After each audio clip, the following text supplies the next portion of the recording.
seniman itu, maksud saya seorang seniman sejati itu harusnya seperti itu. Sekarang kita masuk ke contoh kayak seperti yang saya singgung sebelumnya. Sekarang seniman itu mulai muncul atau bermunculan secara karbitan, bahkan anak bocah pun dikatakan sebagai seorang seniman. Tapi dari sisi kakak pribadi, contoh yang paling konkret saat-saat sekarang yang meresahkan itu, contohnya seniman kayak gimana sih Kak? Seniman yang maksudnya yang pure secara ininya seniman karbitan. Seniman karbitan itu ketika muncul di hadapan kita dengan secara ya nggak paham, nggak perlu, seorang artis belum tentu bisa menjadi seorang seniman udah pasti menjadi seorang artis gitu. Itu yang saya petik ketika saya berkiblat dengan figur Soimah gitu. Jadi maksudnya gini, ketika melihat kondisi seperti itu ya lucu sih gitu. Lucunya kenapa? Pingin ketawa juga serba salah, tapi kalau secara sadarnya ya seni sih gitu. Seni yang emang dibuat seni gitu, padahal bukan seni, jijik sebenarnya gitu.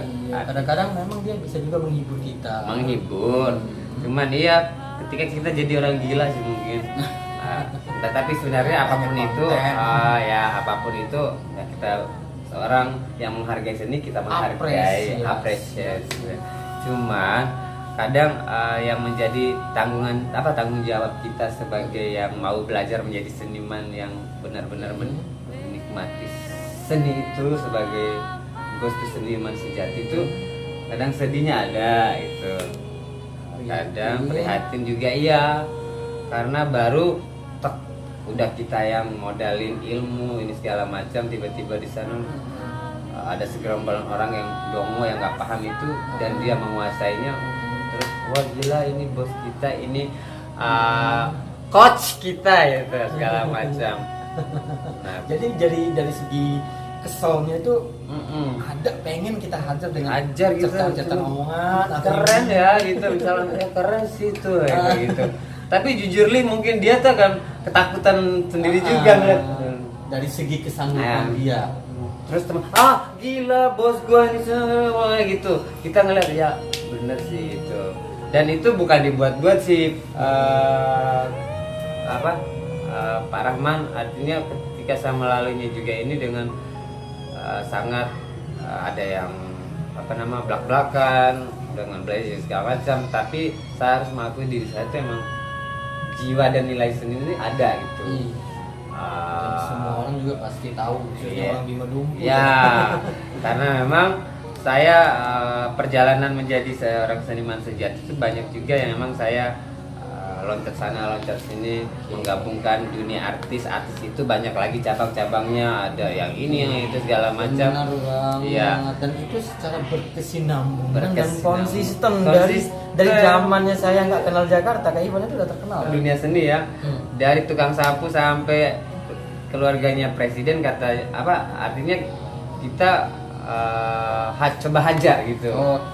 Nah, hajarnya gimana? Nah, itu yang mungkin pelajaran berharga buat yang lainnya yang mengaku seorang seniman itu.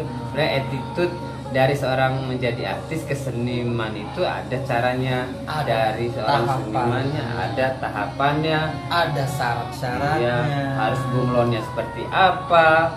Tapi emang yang di sini sih Pak Rahman yang terpenting juga sih akademik juga, itu harus skill kita, karena etika segala macam tuh harus ada itunya. Jenjang pendidikan penting, turut menopang, harus sarjana itu sebenarnya penting. Gini, contoh yang paling konkret dari saya pribadi kan, sekarang kan kembali lagi ke dunia digital. Saya lebih sorotnya ke dunia digital itu. Karena sekarang kan emang dunianya di situ. Saya kalau ini market jalan yang emang face to face ngomong gitu.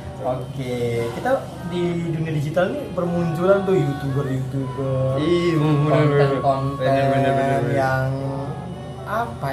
bisa dibilang itu langsung ada gitu, dengan sekadarnya omongannya dia, tanpa konsep yang dirancang. Walaupun kita berdua nggak konsep kan, tapi minimal terarah. Dan mereka udah nggak konsep, nggak terarah lagi. Dan dengan percaya dirinya.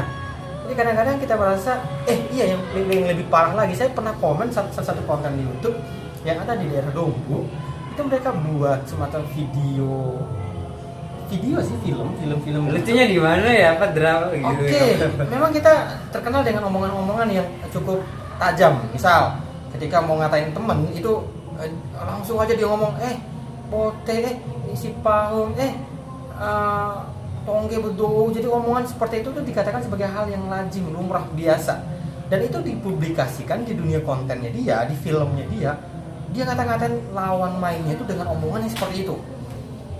Maaf ya, mungkin sebagai contoh itu makan lako setan dalam video seperti itu, seninya di mana coba? Makanya Seperti yang katakan tadi, mereka tuh lebih baliknya ke fulus sebenarnya, bukan seni. Jadi saya komen, tolong dong hal-hal seperti ini disensor, karena selain orang dewasa di sini itu kontennya ditonton sama anak-anak. Dan itu sangat meresahkan. Memang sepakat banget Bang. Itu bagaimana? Kurang lebih 1 menit gimana tuh Bang? itu sepakat. Pokoknya intinya buat mereka ya, karena mungkin postingan seperti itu ngelihat viewers segala macam pendukungnya, mereka beranggapan bahwa ini sukses dan meraih keberhasilan dia. Iya, keberhasilan versi dia gitu. Iya.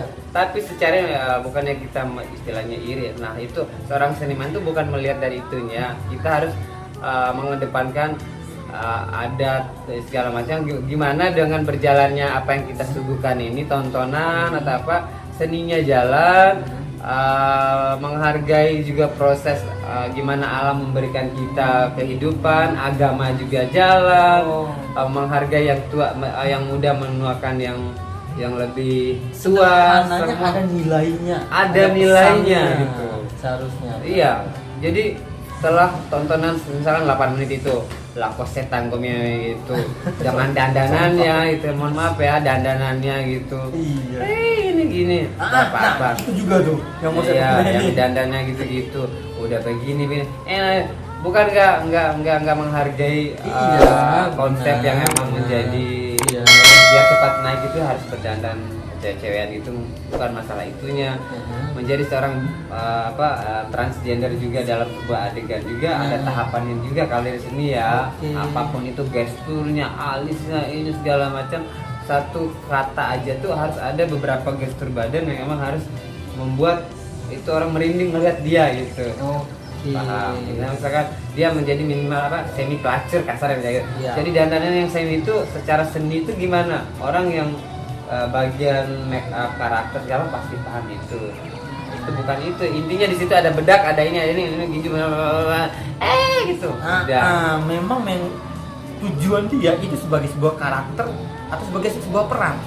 Tapi kalau kita nonton secara setia itu malah dijadikan sebagai sebuah gimmick, kalau itulah dia gitu loh. Kalau itulah dia. Jadi bukan lagi peran sebenarnya, tapi dia ingin menonjolkan dirinya kalau itu bagian dari dia. Dan itu udah melenceng dari sebuah seni sebenarnya. Kembali lagi, attitude dalam sebuah seni satu harus memiliki nilai atau pesan gitu.